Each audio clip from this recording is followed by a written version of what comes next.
கிறிஸ்துவ மீட்கப்பட்ட தேவச்சனங்களே, இன்று நாளை கூட கர்த்தர் நம்மளோட கூட இடைப்படுகிற வேதவசனம் சங்கீதம் 106 அதிகாரம் 10 பகைஞர் கைக்கு அவர்களை விலக்கி ரசித்து சத்துருவின் கைக்கு அவர்களை விலக்கி மீட்டார். ஆமா தேவச்சனங்களே, நம்ம சத்துருவின் கையிலிருந்து ஆண்டவர் மீட்டு எடுத்திருக்கிறாருங்க. நம்ம எவ்வளவு போராட்டத்துல நிந்தையில அவமானங்கள் இன்னும் அநேக காரியங்கள் நம்ம சோர்ந்து போயிருக்கிறோங்க. ஆண்டவர் சத்துருவின் கையில இருந்து நம்ம மீட்டு எடுத்திருக்கிறாருங்க.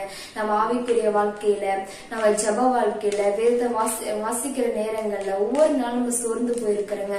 ஒவ்வொரு காரியத்துல நினைத்து நம்ம சோர்ந்து போயிருக்கோம். இப்படி இருக்குதே, நம்ம வாழ்க்கை இப்படி இருக்குதே, நம்ம இன்னும் ஆவிக்குரிய வாழ்க்கையில இன்னும் ஜப வாழ்க்கை எழுவ முடியுதுன்னு சொல்லிட்டு நம்ம அநேக காரியங்கள் சோர்ந்து போயிருக்கலாம்.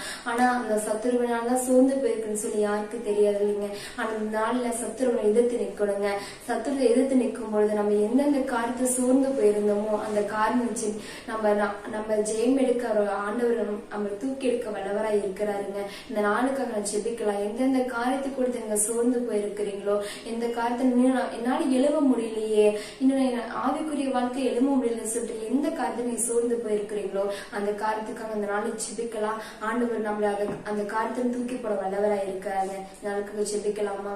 பரிசுத்த தகப்பனே, ஏசப்பா நன்றியோடு ஸ்தோத்திரிக்கிற ஆண்டவரே, அப்பா அந்த நாளை கூட ஆண்டவரே, அப்பா என்ன ஆவிக்குரிய வாழ்க்கையில ஜப வாழ்க்கையில இன்னும் அநேக வாழ்க்கையை எழும்ப முடியலன்னு சொல்லிட்டு அப்பா சோர்ந்து போய் கலங்கி கொண்டு அப்பா புலம்பிக் கொண்டு இருக்கிற ஒவ்வொருத்தரையும் நீங்க நோக்கி பாருங்க ஏசப்பா. அப்பா அந்த வீடியோவை யார் யார் பார்த்து கொண்டு இருக்கிறாங்க ஆண்டவரே, அப்பா அவங்க எல்லாத்தையும் அப்பா எந்தெந்த காரியத்தினால சோர்ந்து போயிருக்கிறாங்க ஆண்டவரே, அந்த காரியத்தெல்லாம் நீங்க மீட்டெடுத்து அப்பா இன்னும் அப்பா உலக காரியங்கள் மீட்டெடுத்துருங்க ஆண்டவரே. அப்பா ஆவிக்குரிய அன்புகளை கொடுங்க ஆண்டவரே, ஆவிக்குரிய ஜப வாழ்க்கை கொடுங்க ஏசப்பா. நீங்க முழுவதுமா வழிநடத்துங்க தகப்பனே. எந்த நேரத்துல சோர்ந்து போகாதபடிக்கு ஜெபிக்க அப்பா அவருக்கு பலன் கொடுங்க ஆண்டவரே. நீங்க ஆளுகை செய்ய வழிநடத்துங்க. துதிக நமக்கு உமைக்க செலுத்துகிற ஆண்டவரே.